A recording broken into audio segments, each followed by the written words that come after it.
Shalom saudara-saudara yang terkasih dalam Tuhan Yesus Kristus, selamat pagi. Renungan harian kita pada hari ini diambil dari Yakobus pasal yang pertama ayat 12 sampai yang ke-18. Judul renungan kita pada hari ini adalah harus menanggung bebannya.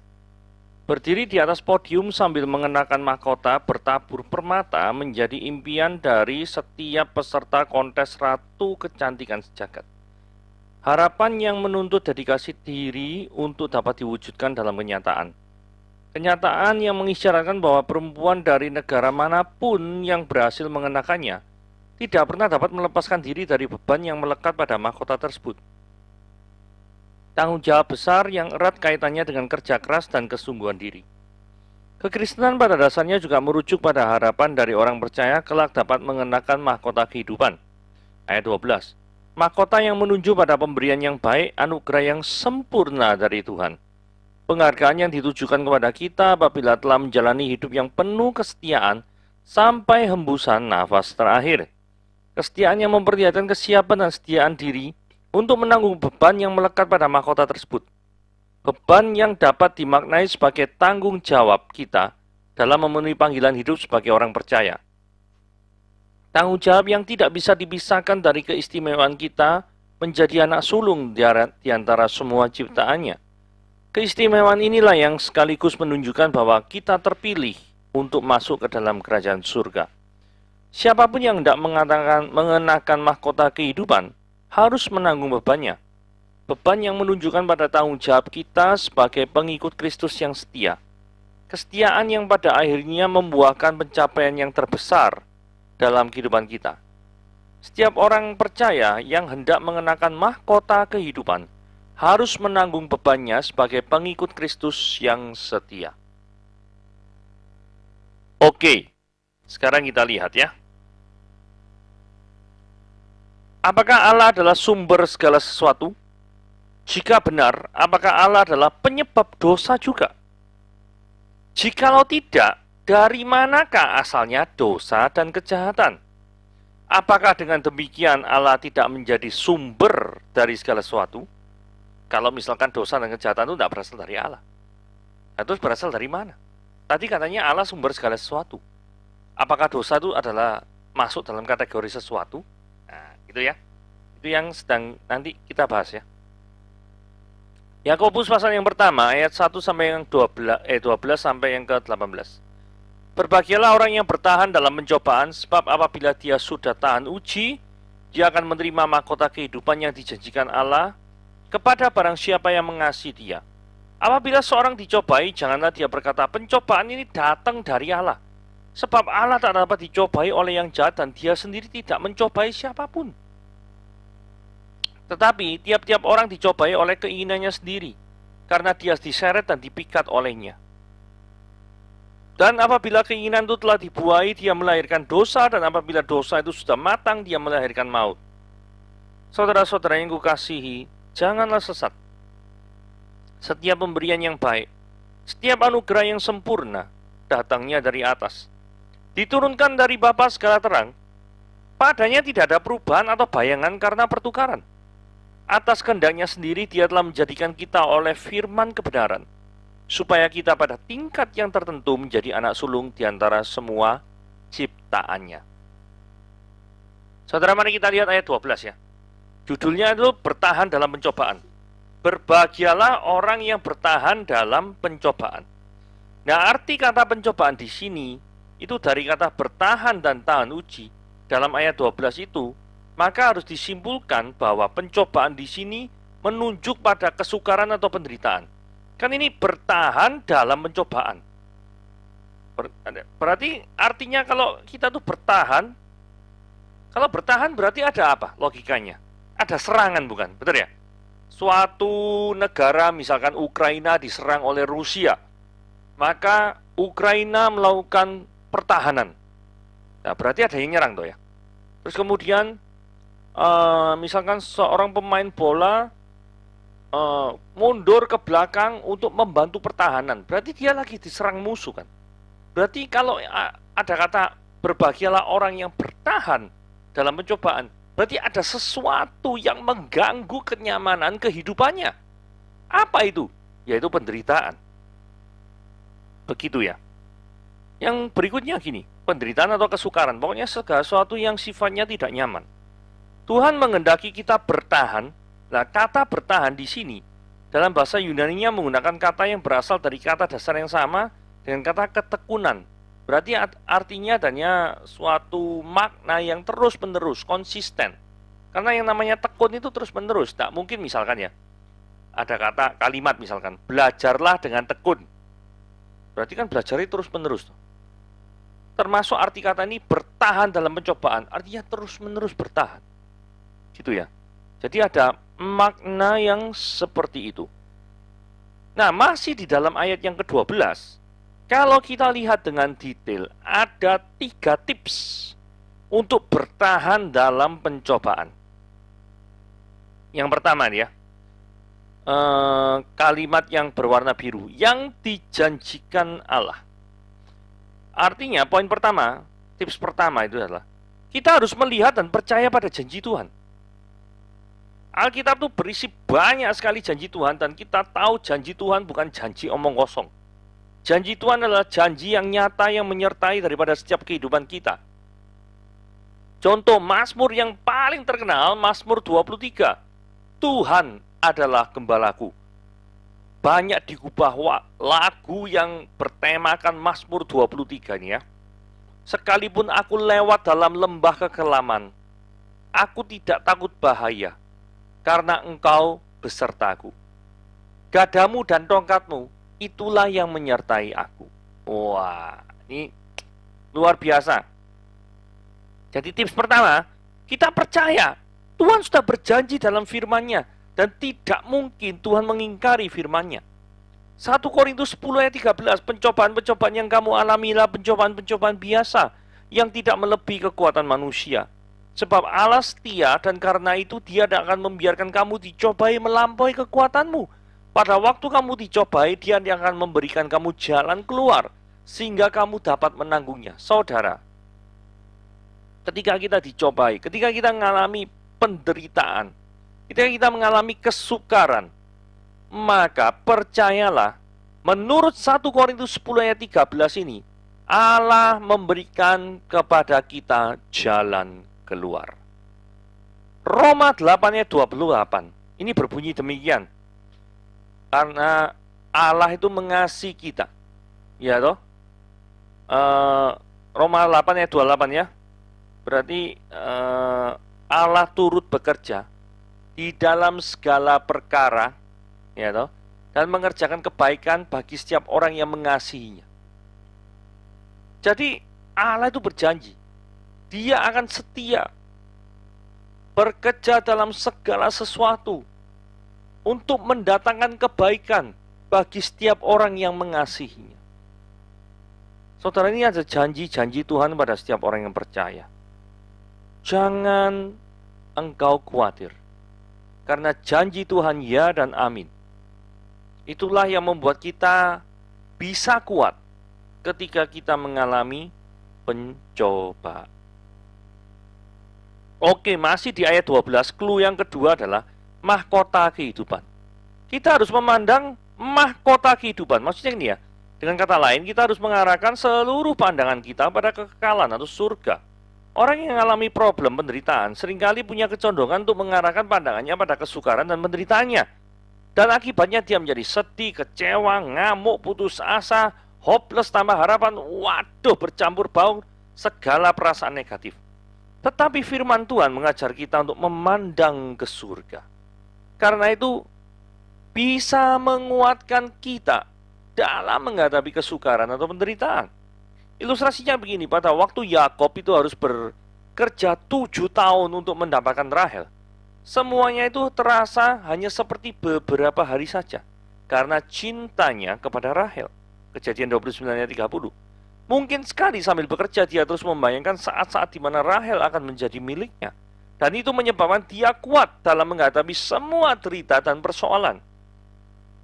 Saudara, percayalah ada sukacita kekal yang menanti kita di sorga nanti. Jangan pernah saudara khawatir. Penderitaan yang sekarang kita alami tidak sebanding dengan sukacita kekal yang akan kita nikmati selama-lamanya di sorga. Jadi memfokuskan diri kita kepada mahkota kehidupan, kepada pandangannya masa depan, itu membuat kita tuh kuat dan teguh di dalam menghadapi pencobaan. Hal yang berikutnya yang ketiga adalah kita harus mengasihi Tuhan. Yakobus tidak mengatakan kita tuh mentaati atau melayani Tuhan, tetapi mengasihi Tuhan. Kenapa kok ini perlu ditekankan? Kita bisa mentaati atau melayani Tuhan tanpa mengasihi Dia, tetapi kita tidak bisa mengasihi Tuhan tanpa menaati atau melayani Dia. Kalau kita mengasihi Tuhan, maka kita akan kuat menghadapi apapun yang tidak enak demi Tuhan yang kita kasih itu. Karena itu, peliharalah kasih saudara kepada Tuhan dengan cara menjaga persekutuan dengan Dia dengan bersaat teduh, atau saudara memiliki pandangan tidak mencintai uang atau dunia ini. Karena kalau kita sudah mencintai dunia dan uang, maka kita tidak akan mencintai Tuhan. Bandingkan dengan Matius pasal yang ke-6 ayat 24, Yakobus 4:4, dan 1 Yohanes 2 ayat 15. Merenungkan cinta Tuhan yang Dia tunjukkan melalui kematian Yesus di kayu salib bagi saudara. Ini penting. Saudara tahu mengapa kok Dia tuh rela mati di kayu salib? Dia untuk menebus daripada segala dosa-dosamu. Sadarkah saudara bahwa tanpa penebusan Kristus, maka hidupmu akan berakhir selama-lamanya ada di neraka. Ketika kita merenungkan kisah kasih Tuhan kepada hidup kita, itu akan membantu kita untuk bertahan menghadapi penderitaan. Karena apa? Karena Yesus yang kita kasih sudah mengalami penderitaan yang paling berat dan Dia bisa menanggungnya. Apakah Allah itu sebagai sumber pencobaan? Nah, ini mulai mengarah ke judul daripada renungan tadi ya. Apabila seorang dicobai, janganlah dia berkata pencobaan ini datangnya dari Allah. Duh, kok Isa tiba-tiba ngomong kayak gitu? Apakah pencobaan itu datang dari Allah? Jawabannya dalam ayat 13 yaitu tidak. Ya toh? Mengapa hal seperti itu dipersoalkan oleh Yakobus? Karena ada orang Yahudi yang mempunyai kepercayaan bahwa di dalam diri manusia itu ada kedua kecondongan. Kecondongan untuk berbuat baik dan kecondongan untuk berbuat jahat. Kecondongan untuk berbuat jahat itu datang dari setan. Lalu dari manakah setan mendapatkan hal itu? Tidak ada jawaban lain selain daripada Tuhan. Jadi kesimpulan mereka adalah Allah itu sumber atau pencipta dosa. God is the author of sins.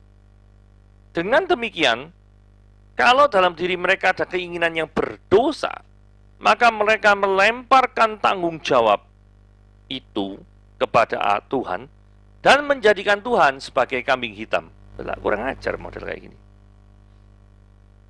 Nah, penerapannya, kalau ada orang yang mulai menyalahkan Allah, apakah saudara berani untuk membela Allah dan menegur orang itu?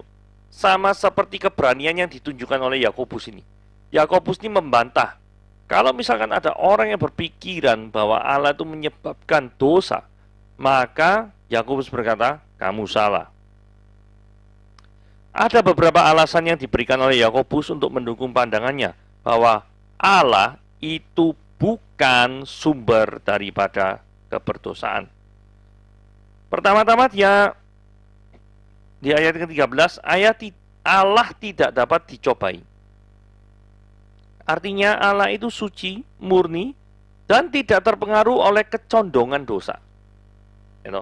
Karena seseorang itu bisa dicobai dan bahkan bisa jatuh dalam pencobaan. Itu karena ada kecondongan dosa dalam diri mereka. Tetapi Allah itu tidak mungkin dicobai karena Dia tidak memiliki kecondongan untuk berbuat dosa. Karena itu maka tidak mungkin Allah mencobai manusia dengan pencobaan jenis ini, yaitu memberikan keinginan untuk berdosa. Nah, mari kita lihat ayat 13 ya. Ayat 13 ini tidak bertentangan dengan Matius pasal 4 ayat 1-11 atau Lukas 4 1-13. Ini Yesus dicobai, yang menunjukkan bahwa Yesus dicobai oleh setan. Tadi kan mungkin orang pikir ya, Allah tidak dapat dicobai. Terus kata Yesus itu Allah, berarti Yesus tidak dapat dicobai toh. Logikanya kan seperti itu toh. Tapi di Matius pasal 4 ayat 1-11 sampai Lukas 4 1-13, Yesusnya dicobai. Loh ini sing bener sing mana sih ya? Yesus itu Allah atau bukan? Kalau dia Allah, kenapa kok dikatakan dia tidak dapat dicobai? Tapi kalau dia itu dapat dicobai, mungkinkah Yesus itu bukan Allah? Nah, lah bingung toh. Nah, penjelasannya gini ya. Kata dicobai itu ngandung dua pengertian. Jadi di dalam ayat 13, Yakobus 1 ayat 13, itu artinya Yesus, gini ya, ayat 13 itu gini. Apabila seorang dicobai, arti dicobai di sini apa? Janganlah dia berkata pencobaan ini datangnya, maksudnya kecenderungan untuk berbuat dosa. Lah kalau diartikan kecenderungan untuk berbuat dosa, maka pasti Yesus dan Allah tidak memilikinya kalau manusia memiliki. Tapi kalau diartikan di Matius pasal yang 4 ayat 1-11, itu ketika Yesus dicobai oleh setan, itu artinya Yesus diserang oleh setan. Jadi pengertian pencobaan di sini berbeda, yaitu diserang oleh setan dan memiliki kecenderungan untuk berbuat dosa. Jadi two different kind of meanings, different meaning, daripada pencobaan. Apakah Allah sebagai sumber pencobaan?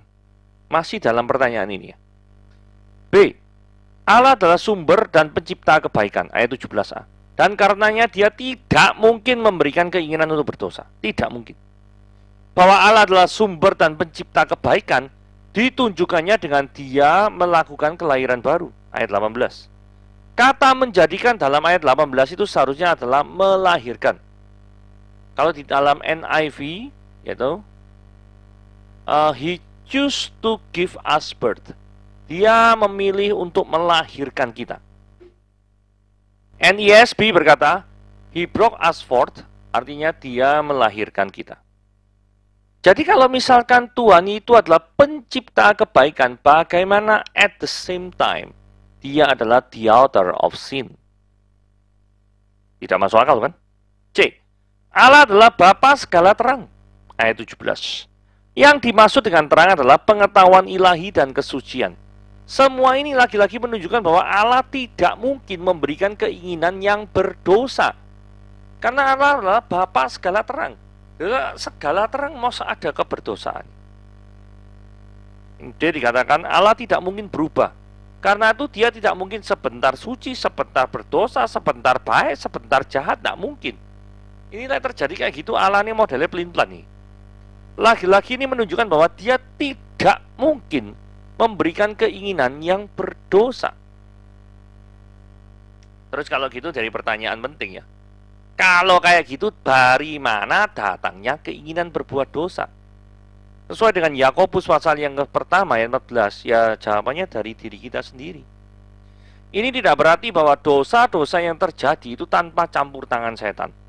Lukas 4 ayat 13 jelas-jelas berkata, sesudah iblis mengakhiri semua pencobaan itu, dia mundur daripadanya dan menunggu waktu yang baik. Siapa yang menginisiatif mengadakan pencobaan dalam kasus Lukas pasal 4 ayat 13?